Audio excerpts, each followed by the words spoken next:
Welcome to the lesson on consumer journeys and the tools of the trade. This is a great presentation to really take you from the first step of actually knowing you need to do a consumer journey and what you have to do all the way to actually creating your first one.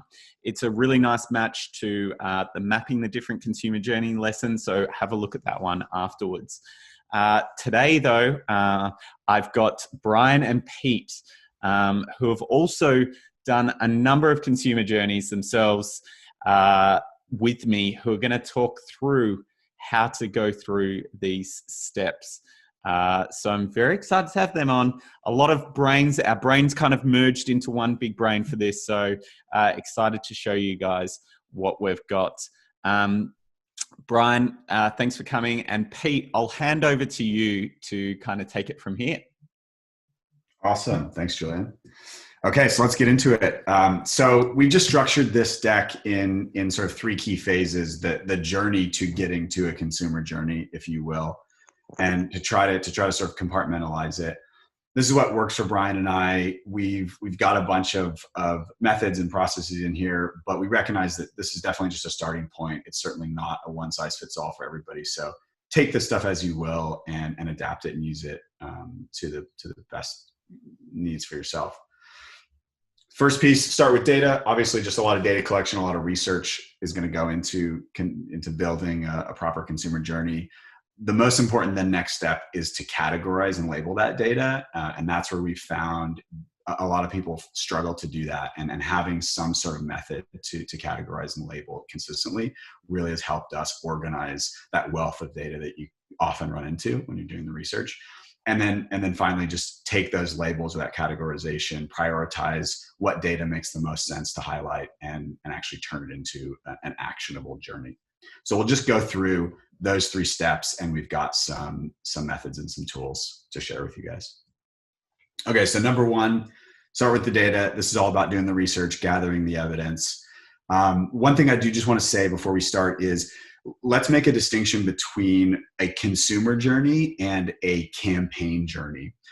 I think often in the industry, we sort of tend to use those terms interchangeably, but I think it's important to just recognize that what we're showing you here is how to do research to understand how consumers are behaving in the particular category that you're working in, agnostic of their current relationship with your brand or with your marketing or advertising campaign, versus building a campaign journey, which is more of like the user experience design of how someone would go through the campaign that you build after you've done this consumer journey.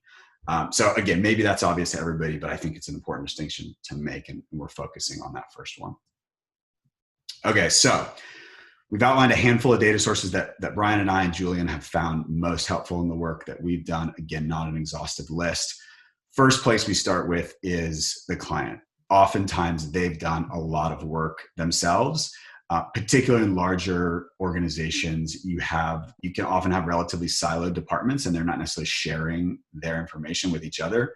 So it's really important to tap your client and really press them to get as much information as they already have to you that will help feed into that consumer journey. And we've listed a bunch of stuff here. I'm not going to read through all of these, but obviously start by asking them, what type of consumer journey or path to purchase research have you already done? Can you share that with us? And then sort of go down the list from there in order of descending priority as we've listed here. Ethnography, shop-alongs, concept testing, segmentation research, all of that stuff is really helpful. And while it's not purpose-built for a consumer journey, it certainly often can inform a journey, and you can pull out really relevant pieces. And then just go down that list and effectively ask for all this stuff from your client. And then also ask any other partner agencies for the same thing. If you're a creative agency, ask your media or your content or your social or influencer or PR agencies.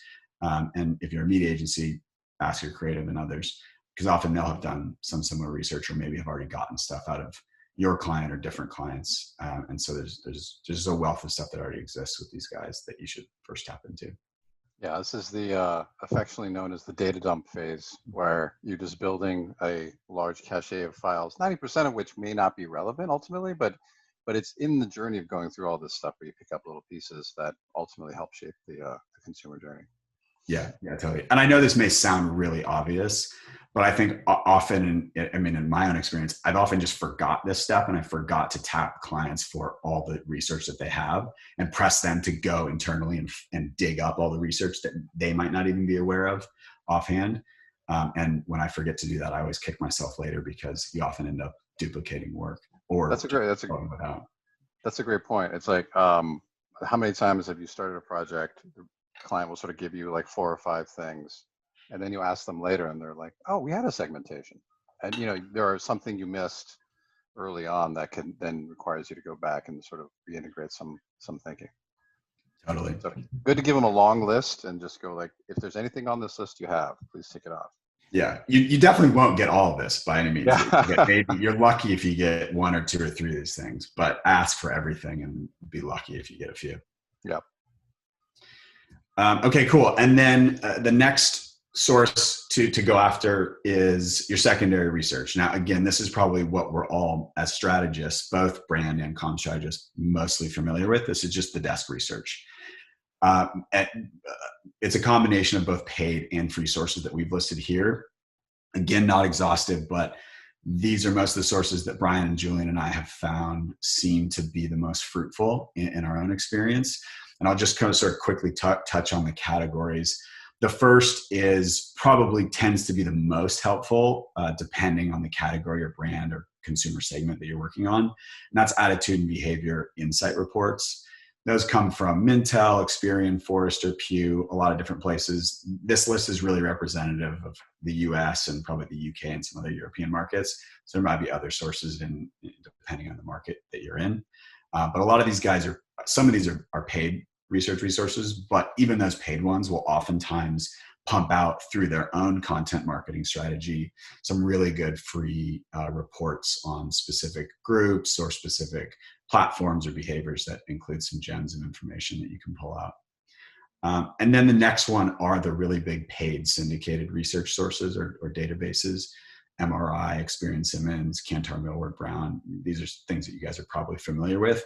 Obviously, if you have access to these, even though they're expensive, definitely tap them and use them. They're not always structured in a way that you can query the data in a journey format.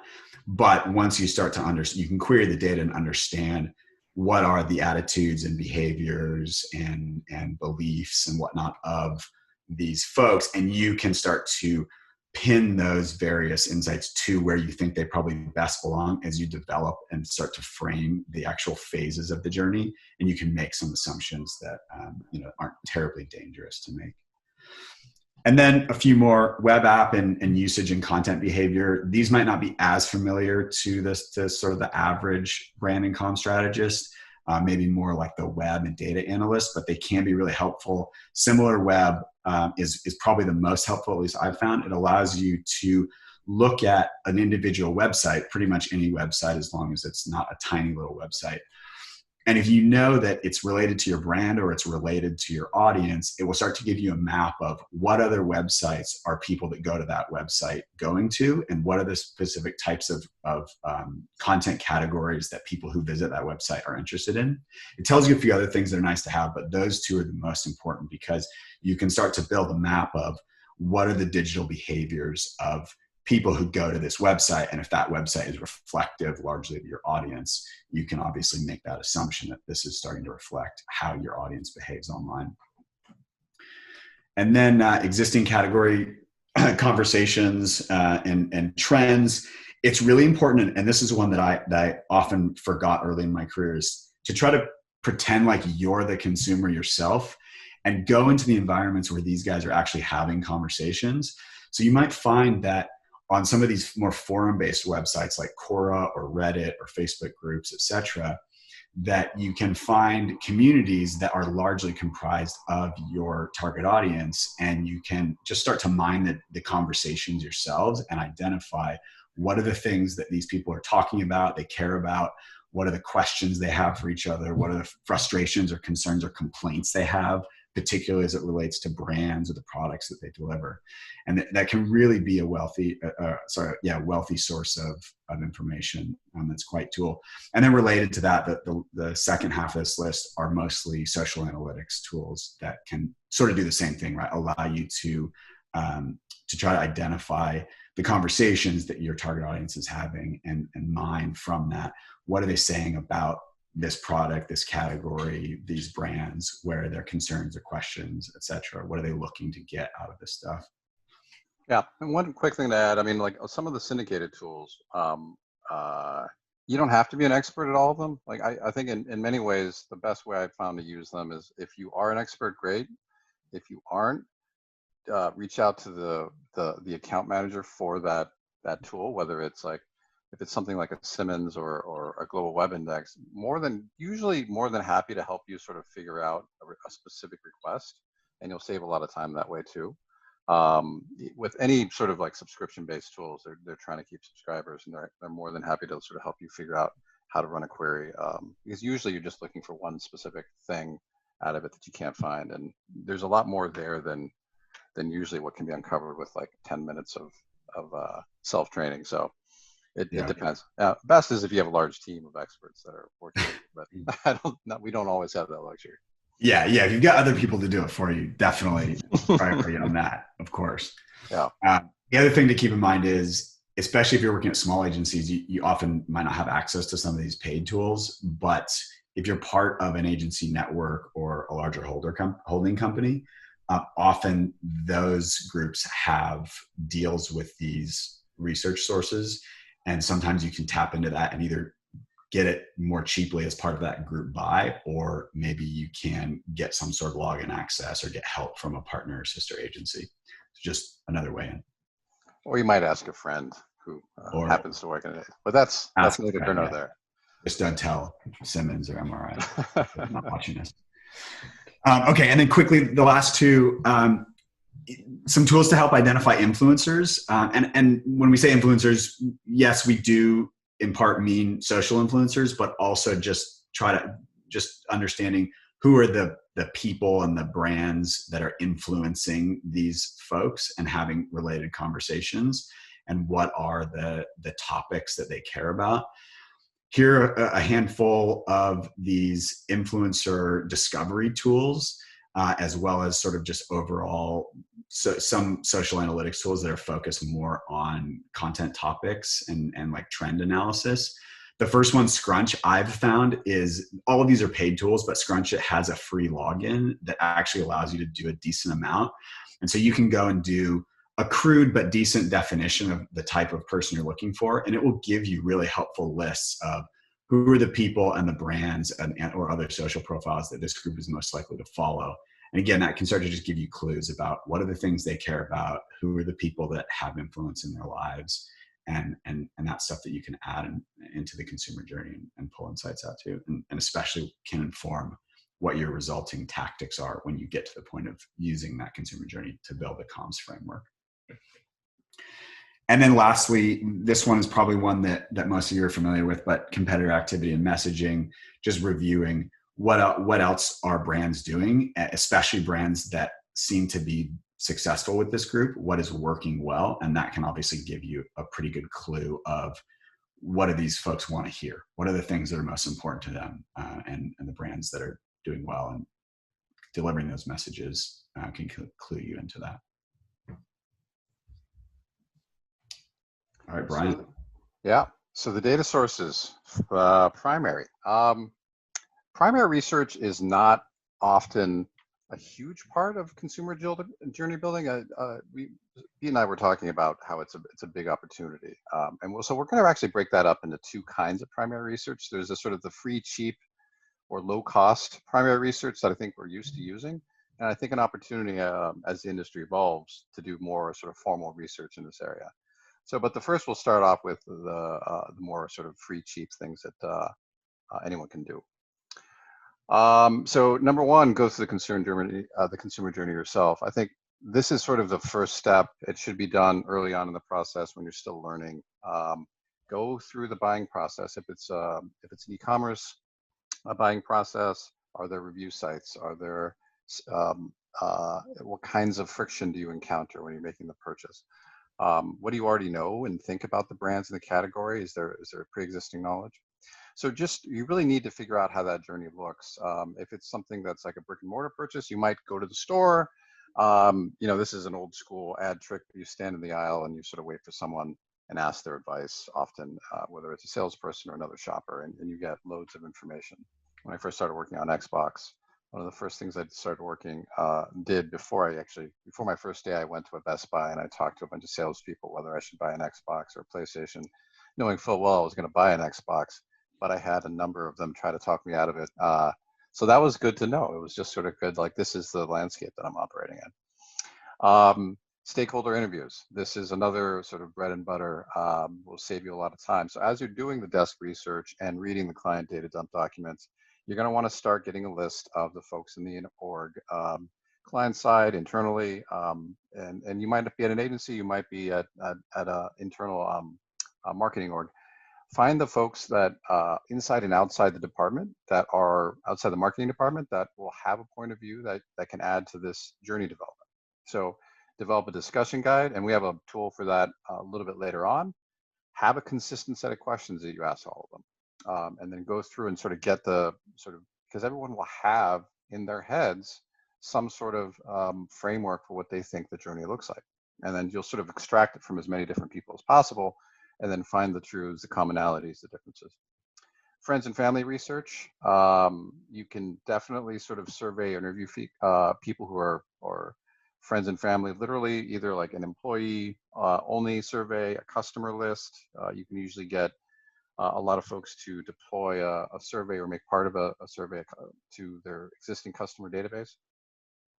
Talk to category shoppers. We talked about this a little bit in terms of going through the journey yourself, but if you can find folks in online space like Reddit or Twitter, where you can ask them what they feel about the brand and how the purchase journey went, you can just ask. It's not, you don't have to necessarily go out and call it formal research, but a lot of times I will message folks. I work a lot in gaming, and we'll reach out to Twitch streamers and we'll just sort of go, hey, would you mind, what do you think of this? If it's a text-based question, and sometimes we'll even hop on like a quick video or call, just because folks want to be helpful. And then the last one is hitchhiking on other research.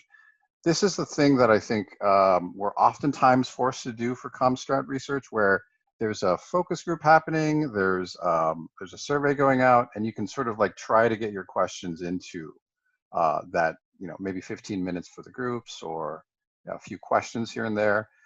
Best if you can sort of get through a lot of the early work up front, so you're not sort of like, so you're focusing that small real estate on the questions that really matter. But definitely a great thing. Keep an eye out for that. Get to know your consumer insight lead and see if you can sneak some questions in.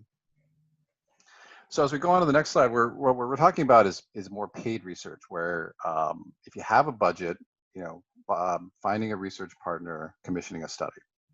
And this is, we've several purposes of this. You could use it to sort of help you uncover the journey, to sort of set the table.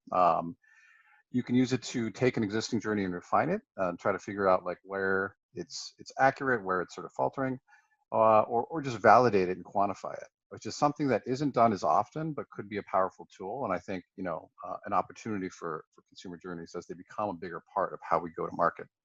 So really two sort of flavors here. Qual consumer journey studies, that can consist of things like one-on-one interviews or IDIs, focus groups, shop-alongs we talked about. If you're not familiar with the shop-along, it's a qualitative study where someone literally goes through the entire sort of consumer journey with a potential buyer. Go with them to the store. COVID times, it's probably not going to be drive with them to the store, but it might be, you can even do it digitally, where you'll sort of see the screen. There'll be some conversations about, okay, so now I'm going to go check out these review sites.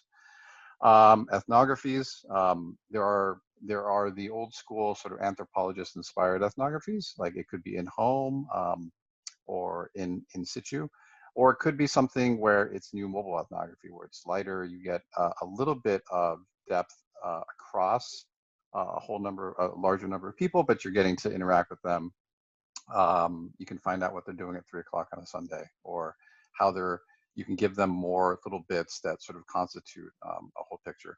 And I'll add to that, like, there are lots of different qualitative methodologies emerging every day. And I think, form-based stuff, we're working on some studies now that are going to be half synchronous and asynchronous. So, but just really the idea there is to just get people to tell you or to show you what they're thinking and feeling as they go about each phase of that journey. And the other side of this is quantitative, quant consumer journey, or a lot of times it's called, if you talk to different research partners, your Holland Partners, your Millward Browns, they might call it a path to purchase study as well. But this is basically, you'll get a lot of people taking a survey. You'll be able to quantify which phases or moments that are important to them. You'll be able to ask them sort of, what percentage of people actually go through the step of looking at reviews, or what percentage of folks feel anxious about making this purchase. So you'll be able to start to answer those questions as you build that journey that sometimes we don't have that data to back up exactly. So this is another thing that I think we'll start to see more as folks start to refine how we get to a consumer journey. And there's a little asterisk here, which I'll read. Remember, the point of this research isn't to capture broad emotional motivation insight, though it might do that. Make sure to author your guides and surveys so the bulk of the time is spent understanding the steps consumers take in the journey and their motivations, barriers, touch points along the way. So that's a great point. You don't want to turn your study into a brand positioning study or a fishing expedition for, like, what's the big sort of like emotional thing. You might if that's the job, but that's not what this is about. We really have to uncover and try to get really crisp and precise on what are those moments? What are the barriers? What are the motivations? How do we then use that information to move people from moment to moment down the journey towards the purchase? And so that means being brutal about not asking about everything, not testing the positioning or the creative campaign, but really trying to get at, like, sort of how people go from I've never heard of you to I'm telling all my friends about you. And I'm going to talk a little about from data to labels. It's easy to get lost in the data. No matter how often I do this, and I'm definitely not an expert, but it's definitely something that, like, I still struggle with, where I just start reading things, and that's how I sort of deal with the mountain of data that I've asked for and gotten, or that the internet has offered. And you can trust your brain to just hold it all and then crap out a journey at the end, but that's not usually the best way. You have to capture, you have to categorize. And there are some tools that we've developed over the years. They're not perfect tools. They're not like you follow this template and you will be fine. They require you to do the thinking, but they organize some of the thinking and they capture it, because week 1, you might remember everything that you've read. Week 5, when you're refining, where is that information? What was that stat? Was there something I was supposed to remember about this target? You need something to sort of capture, put into a little box, and then move on. And oftentimes we're not alone. This is a group activity. This is a process that means you might be working on it. There might be some stakeholders that want to input in it. You don't want to take it all on yourself. And these tools allow you to sort of show progress and then give other people a chance to go, like, hey, let me put a little note on your sort of mental wall. These are all sort of digital / analog. And so I'll say that the best way to use these is to make them your own. Like, these are some examples that I think we've created. They work the way our brains work, but they don't necessarily work for everything or for every person. So use a template, tear it apart, make it your own, and then apply it to your work style and see how it goes. So there are 3 here, the data matrix, and I'll hand it back to Pete to talk about that one. And then the interview rubric, which was, we talked about stakeholder interviews being a key part of this, and I'll take you through how that works. And then the theory whiteboard at the end. Nice. All right, I'll take us through the data matrix. So, I mean, just as Brian said, this is all about, it's all about organizing the information. And I definitely struggle with this a lot early in my comms planning career, of doing all this research and gathering all this information, but not really understanding what I was looking for, where to put it together, and then how to actually make it actionable and make use of it. And so over the course of doing that, I started to build what has become this data matrix. as a repository for the research to really just force you to focus on the things that you need and to organize it properly. And then it makes it a lot easier to prioritize the data that you've got into what are the most important insights that we've got in the phases of the journey that we've started to uncover. So just as I'm saying, it's really just a labeling system and an organizational system. It is built in Google Spreadsheets, and I recognize that a lot of strategists in the agency world probably aren't terribly Excel/spreadsheet friendly. But I started out as a media planner, so Excel spreadsheets are second nature to me. So I found it really helpful. But you can always do this in a different format that may be more appropriate or helpful for you. When Pete first showed this to me, I thought it was crazy. I'm like, what is this monstrosity? Because you can't really read it in one screen grab, but I started to see the genius inside what seems crazy after he showed me what it actually does. Yeah, it feels really overwhelming when you look at it at first, and you'll get some here. But if you take 10 minutes to just look through it, and we'll take a few just to give you a sneak peek, then you really start to get, okay, I get the logic here of how it's organized. Maybe I'm just crazy and it doesn't make any sense. But we'll see. You'll see. Okay, so this journey is based on, this matrix is based on a categorization system, and we've just color coded it here to try to make it as easy as possible to just, as a heuristic to just know, okay, start to identify where does this belong. Obviously, this color coding system is just one that we've made up. If it doesn't work for you, change it, do something else. But effectively, what you want to do is you start to do your research as you do your research, you want to start to identify, okay, what do we think are the major phases here in this particular category? Typically, you're going to find that most consumer journeys in most product categories consist of 3 to 5 phases.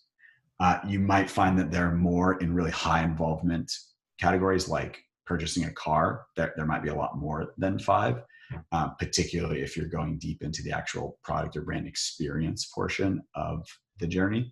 And then for low involvement stuff like toothpaste, you're probably going to be in that 3 to 5 range.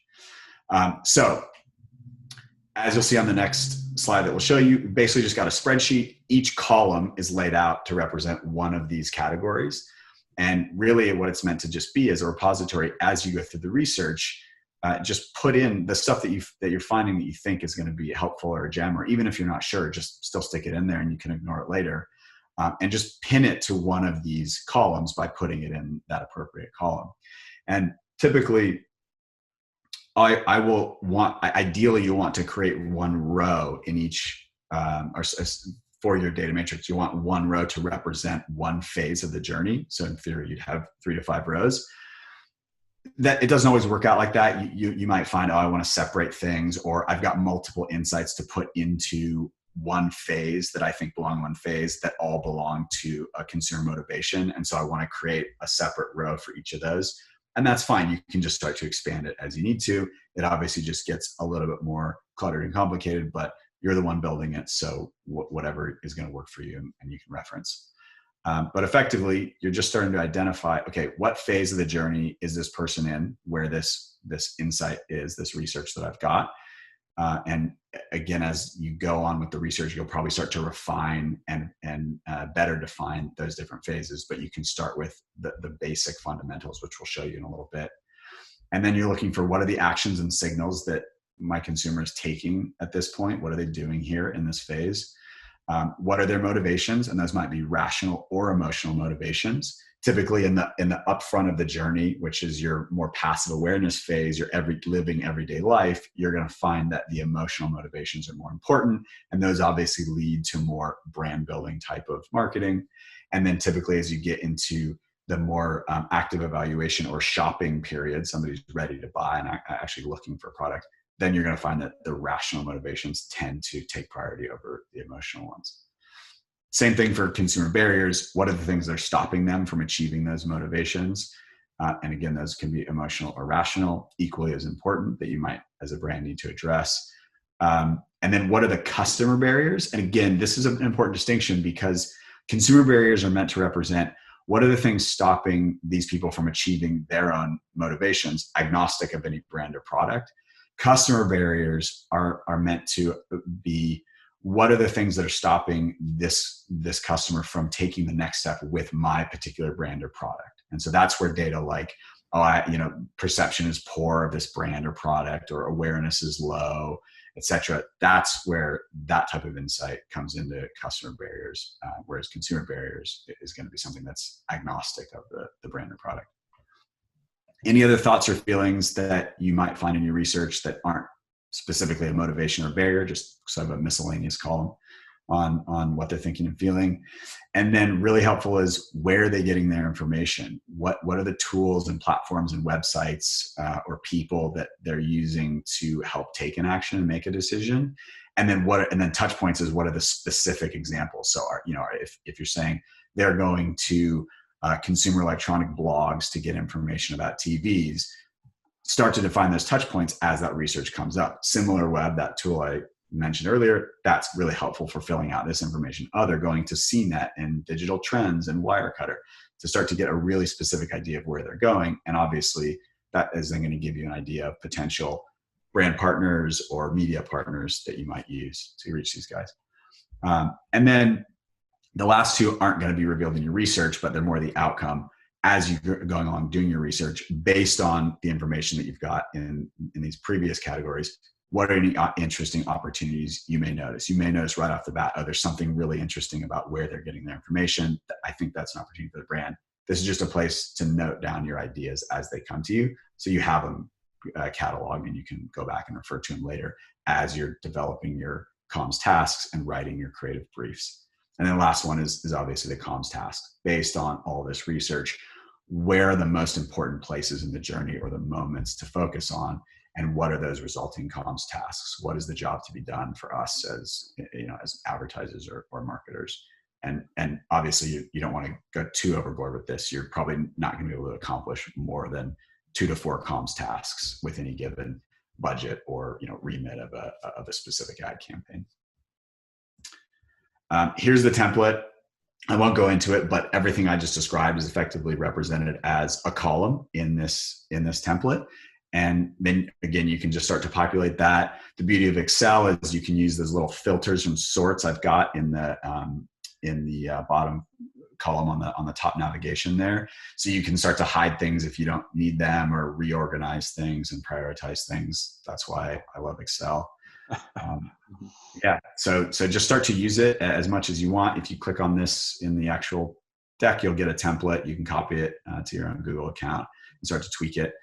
And then just as a little bonus, at the very end of all these columns that represent the repositories for all those categories of research, I've also just included another handful of columns that represent or a framework for building your actual comms framework. So their columns are, what is your comms task? Therefore, what is your value proposition or your message that you need to get across? What are your RTBs? What's your CTA?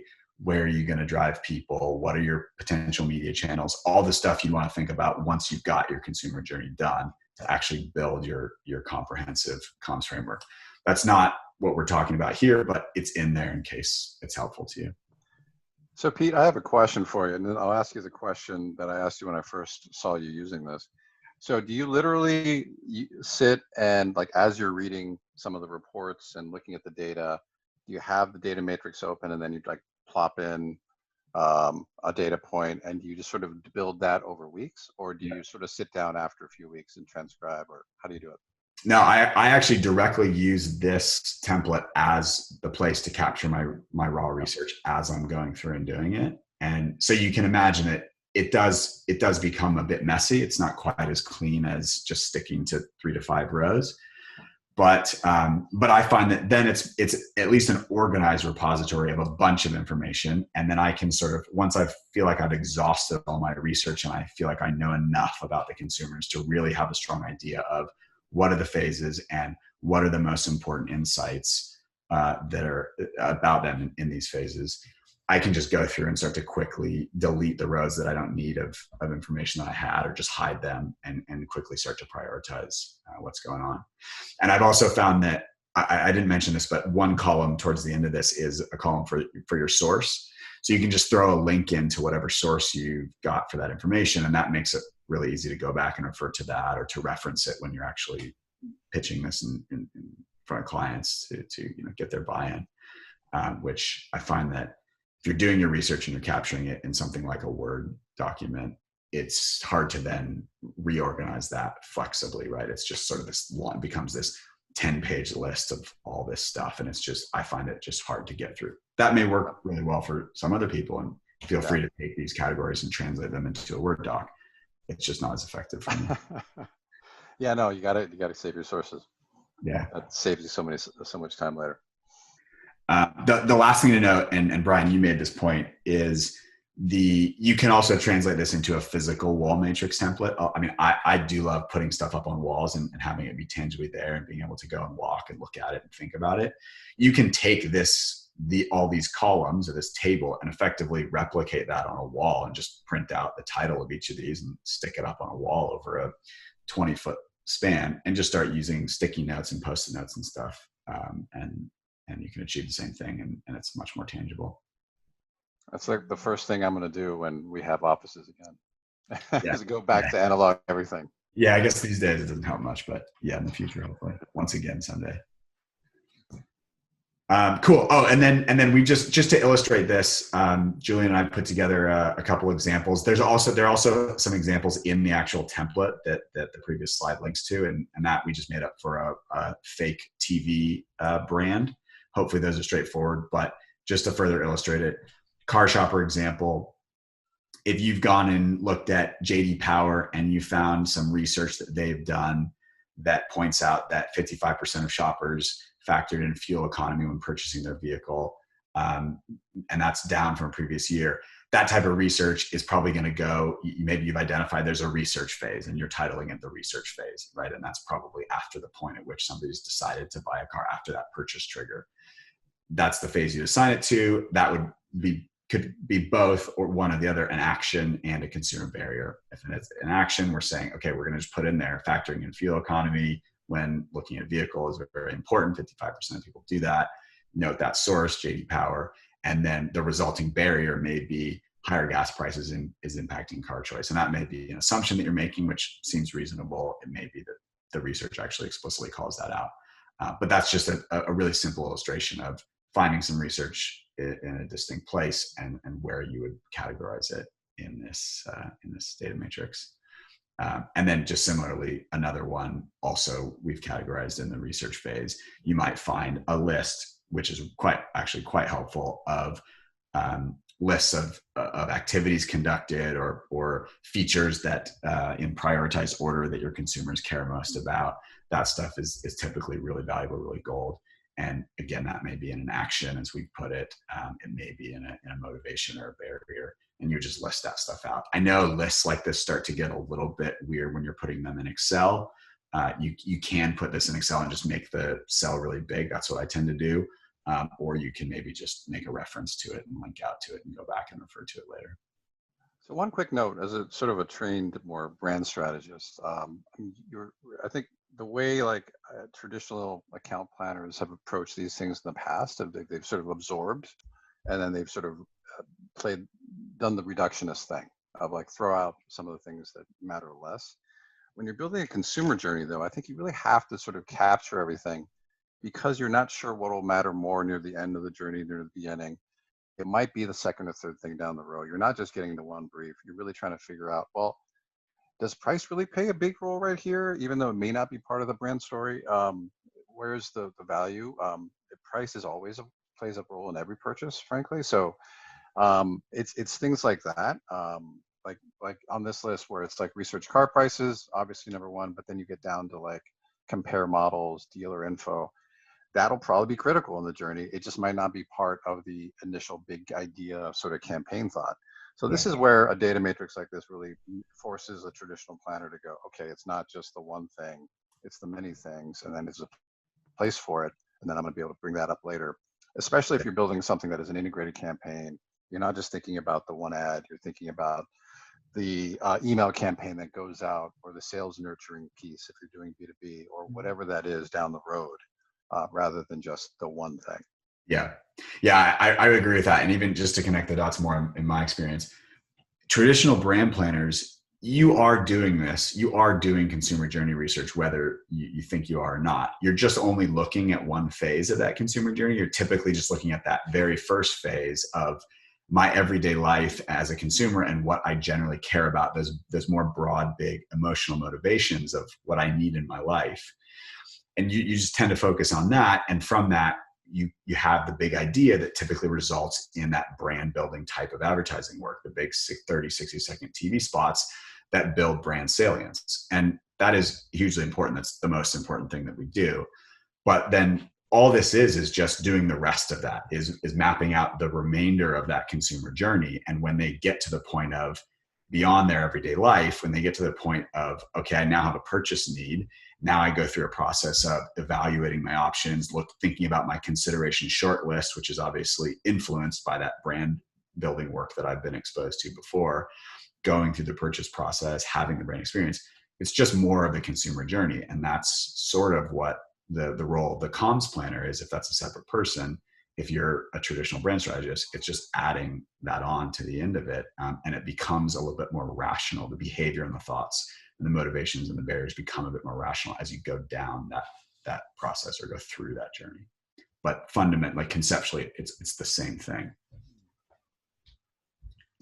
All right, I've belabored on that enough. Click on this template here to get both that template as well as a more detailed example for a fake TV brand that Julie and I and Brian made up.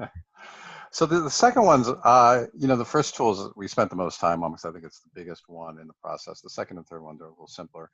Things that we found useful can be applied to more than just CommStrap, but helpful in helping develop the journey. So stakeholder interview rubric. When I first started doing stakeholder interviews, of course, I knew I was supposed to write a guide and then talk to these people.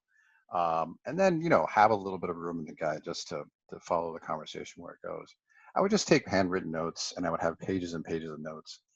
And then you would have different conversations with different people. Then you would end up with sort of like all these pages of notes and you'd sort of rely on your memory for a lot of it because it's not like I ever typed the notes up. I think the main thing I started shifting when I started realizing I wasn't being as consistent as possible. And so I wasn't finding as many sort of connections and disconnects as I could be. And so we started using a stakeholder interview rubric a few years ago. It helps like across, especially when there are multiple people doing interviews, it helps sort of put everything in one place, much like the Matrix does. It captures answers from different stakeholders. It makes sure we're hitting the right questions for our consistent list of questions. And then it points out where those things, sort of like connect or disconnect. And generally speaking, the differences are usually the most interesting things inside the the stakeholder interview. So you'll talk to sales, you'll talk to product. Somewhere, wherever they say the same thing, probably isn't going to be that insightful. But when they're saying the opposite thing is when you're like, wait, well, so they both can't be right. So what's really going on? So this rubric is pretty simple. It really just on the left-hand side here, it goes down in the blue. It just goes down and lists the questions in your discussion guide. Are you asking, you can ask, in terms of the kinds of questions to ask, you could ask each one about like what phases they think the consumer journey is made of for your particular brand or client. Talk about each of those phases. Usually you'll have some sort of pre-existing hypothesis of what the phases look like, even if it's a simple funnel, sort of awareness, consideration, purchase sort of phase. And you'll start to be able to ask people things like, is there a seasonality? What do you think the biggest barrier is? And you'll start to see, well, sales thinks the biggest barrier is this, but marketing thinks it's this, and product thinks it's this. Those are three potential barriers, and probably all correct in some way, shape, or form. But then how do you then sort of go back and then go, well, is it a barrier when you're at this part of like when the product designers think it's barrier, it's probably at near the end where someone's actually using the product and then they find that barrier. When marketing thinks it's a barrier, it might be because it's a reaction to like an awareness phase of the journey. So again, and then across the top, each column is a person. And you're just sort of like typing in the answers. You could do this after taking paper notes. I still hate typing while people I'm doing interviews. So I either ask somebody who is with me to type these as if I'm doing the interview, or I type the answers while someone else does the interview, or I just write it and then fill it in later with the shorthand version of the answer, which is sufficient. Because again, like with the data matrix, you're just trying to capture everything in one place, so you can then sort of do some analysis. Oftentimes with the team, really consider everybody's thinking, and you don't fall into the trap of recency bias where you remember the person you talked to most recently more so than the person you talked to 2 weeks ago, which is the thing that happens if you just rely on your brain. So that's a pretty straightforward template. This can be also in Excel, or you can design this in Word, or even just a piece of paper with some columns. The next tool is the Theory Whiteboard. This is something I use for almost every project, but it's also super useful for consumer journeys. And I think sort of like made for COVID, in the sense that this sort of building a consumer journey most of the time is a multi-week experience. You are not going to have the same ideas in week 1 that you'd have in week 5. Some of the ideas in week 5 will be better than the ones you had in week 1 because they'll be more informed. But sometimes there's some real sort of insightful stuff in week 1 that sort of gets lost. So the first thing that like sort of Theory Whiteboard does is it makes sure some of those conversations and brainstorms are captured over time. The second thing it really does well is sort of ensures that you're capturing the different people on the team. Like I like to do this in the office with a blackboard, or if you have like a permanent whiteboard, you can do that. But I typically use the blackboard where it's a pin board. You sort of write on a piece of paper, a post-it note, a thought, and you just sort of pin it there. And this is where we try to start off with like either a live brainstorm with a small team of people. Maybe it's the folks working on the journey, but maybe it's the folks who are also around the team working on the journey. And you just sort of come up with some ideas like, what do we think happens here? What are the barriers? What are the motivations? Do we think that, and you might actually just capture ad ideas too. People might come up with, they jump forward. They'll be like, well, what if we change the product so it did this? Or what if we created a message around this? Capture it, put it on there. And when you don't have the ability to work face-to-face, I think you can still do this. And we started doing this early on in lockdown, where we started putting a dedicated sort of like editable Teams, sort of Microsoft Teams Word doc in the space, and said, okay, everyone cut and paste your sort of like big thoughts here. And we started doing that, and it becomes this big amorphous mess, but it's really helpful to go back and then be able to use that along the way. This is different from the data matrix in that it's more creative phase stuff, more idea phase stuff. You might have an early theory, like maybe it's this or not that, or maybe the journey is really about discovery, not about, whatever. That's the sort of thing that you want to capture here. And a lot of times before like finalizing something, you'll just take a look at this and go like, did I miss anything? Actually, that was a pretty good idea. Let me put that back in the deck. So I don't really have a great template for this, honestly. So on the next slide, you'll see that we just sort of like posted like, look, you can do anything you want here. We don't obviously the analog approach is great. It's like a whiteboard sort of thing. Keep it up there, put a little note says do not erase. The Word doc thing in the middle, that's actually sort of what it looks like in practice during quarantine, where there's a lot of stuff. You start going through and highlighting some stuff. There'll be some images. There'll be some links. It just becomes a bit of a dump of things that don't fit into the data matrix. And then there's the thing on the right, which I've done before and can be good if you have the time, but just started trying to do the thing where you're just getting post-it notes on a wall, organizing them, taking stuff off, putting stuff on. Just a way for multiple brains to come together and make sure they're putting their mark on a thing. So that's the Theory Whiteboard template. We gave it a name, but really it's a pretty simple behavior and action that helps the process. This is definitely the most fun one because you can just throw anything in there. Usually you get one person throwing jokes on there and you don't know who it is. Thing that makes fun of everything else, but that's part of the joy of those things. Yeah, those are the best. Okay, cool. Last section, we're nearly there. Thanks for sticking with us this far. So finally, once we've got all the research, got it all organized, it's then going from what we're calling labels to the actual journey, to visualizing the journey, but then also prioritizing what you're actually going to use to inform your comms framework and your resulting creative briefs or comms briefs or tactical briefs, whatever you want to call them. Those words to me are all synonymous. So mapping out what you know, we've just given you a really simple visualization template that we've got here. Effectively, what as I said, what you're going to do is you've got all this research. You now understand, okay, what are the general phases and what are the most important things that we as advertisers and marketers need to focus on? What are the biggest moments where we are losing the most amount of potential customers, or the opportunities that we have that maybe other brands aren't taking advantage of to possibly gain a bigger share of customers? I mean, that ultimately you're trying to do one of those two things.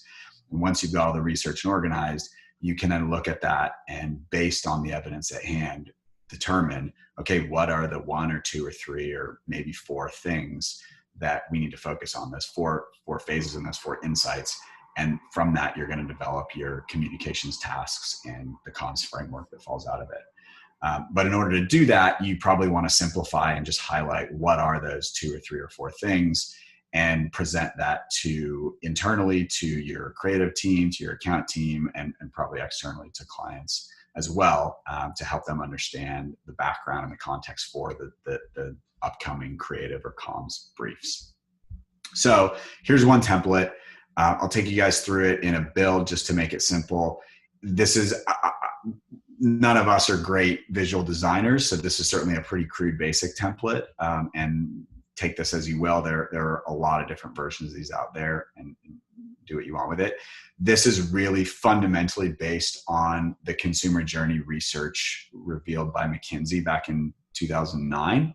I think most of our consumer journey stuff is largely based on that work.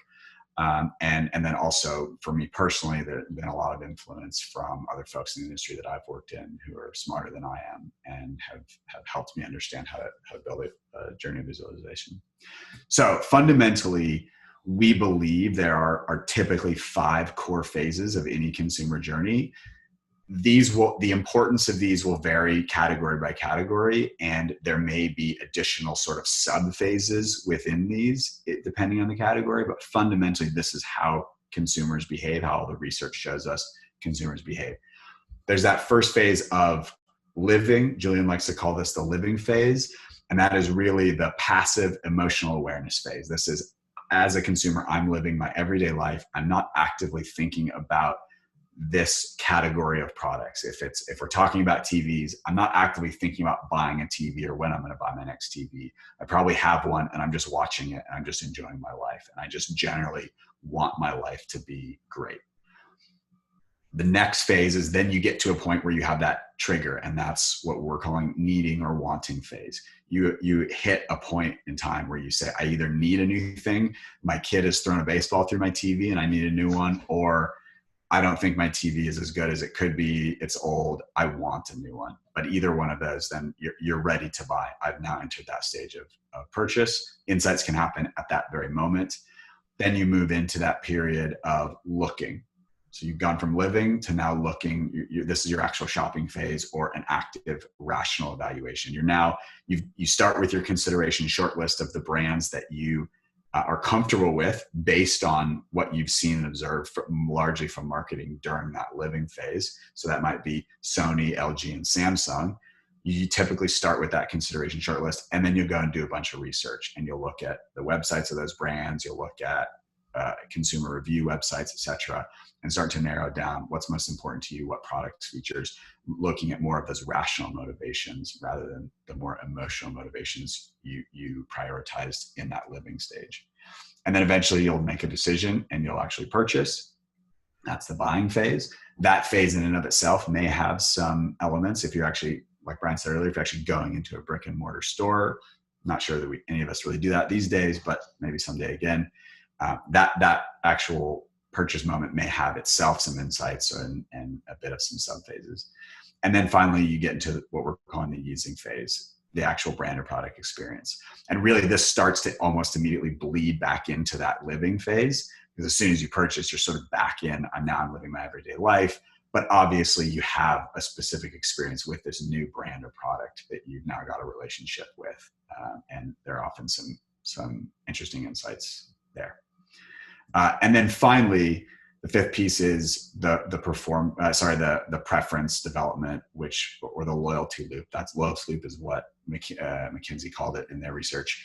That effectively is, if you're really satisfied with that brand and product experience, when you get to the next point at which you need or want to buy that same product category again, you're probably likely to have preference for that previous brand, and you may actually just completely skip that looking phase and just go right to rebuying that same product or rebuy something different from that same brand. Obviously, every brand wants to achieve that. It actually doesn't happen as often as you might think, and it changes category to category. But we should recognize that for a lot of people, that is the path that they take. And then so this is just sort of a blank template. You then can start to redefine these phases as you see fit.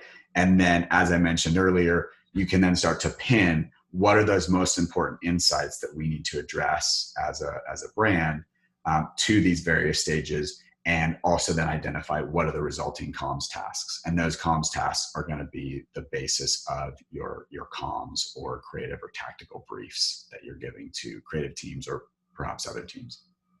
And it's as simple as that. Excellent. Thank you guys so much. Here's other decks, but I just want to say thank you. I think what you did is really clearly show, like, how do you go from the data, then how do you categorize that data, and then creating it into a consumer journey. So thanks Brian and Pete. That was super helpful. So really, really appreciate that. Any final thoughts from you two? No. It's fine. I'll I'll say one thing. As a person who is not a natural communication strategist, I started off, spent most of my career as a brand strategist, learned a lot from working with people like Pete and Julian. It was a new sort of thing that I'm probably the least experienced on this call right now. And what it is, it's like retraining your brain to think about things differently. I do think the one thing that I've learned is that too often we're caught up in advertising or marketing into what we want to say or what the brand stands for. And we just sort of forget that there are humans out in the world sort of going from place to place and buying things and not caring about us. And this is a great sort of way to go. Let's actually think about how every sort of moment in that person's life impacts or doesn't impact, or is an opportunity, or it is an opportunity.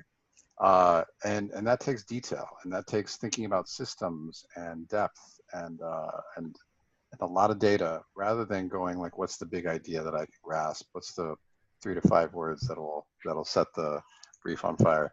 I think that's the thing, and that's the hard work of building a consumer journey. But that also brings up so many more opportunities. So the solution isn't always a 30-second spot. It's the ability to go, we had this idea, but we actually have the strategic underpinning for it, and it's a change to the product, or it's a totally new thing, and it happens way down the road from a campaign launch. I think those are the opportunities that we'll have to use to define ourselves in the industry moving forward, or we're going to be left behind by smarter agencies. Excellent. Thank you so much, Brian and Pete. Super useful. All right.